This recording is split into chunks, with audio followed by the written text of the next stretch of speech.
Hi, I'm Cheryl, and today we're going to fold a cloth napkin into a flower that you can put into a glass. So I just pulled the corners up to the center, and now I'm going to do it again.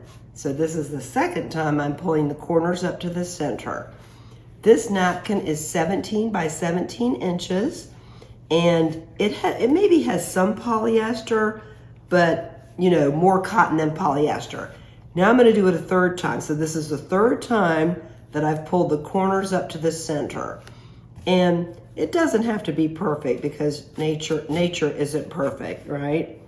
So we've done it 3 times. So now you're going to turn it over, and now you're actually going to do it again. So this is the 4th time that I'm pulling up the corners to the center. So 3 times, flip it over, and then this is the 4th time. Okay, so now I'm going to flip it over again. This time I'm going to get just a normal glass. This is a normal glass, and put it in the glass.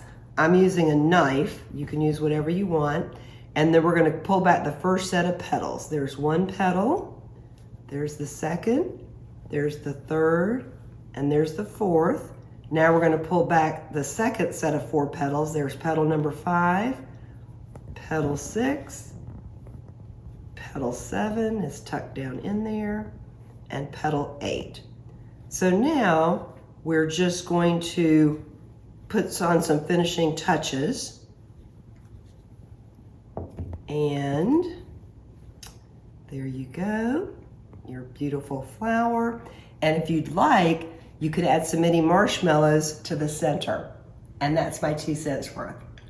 And if you haven't already seen my rose napkin video, check it out.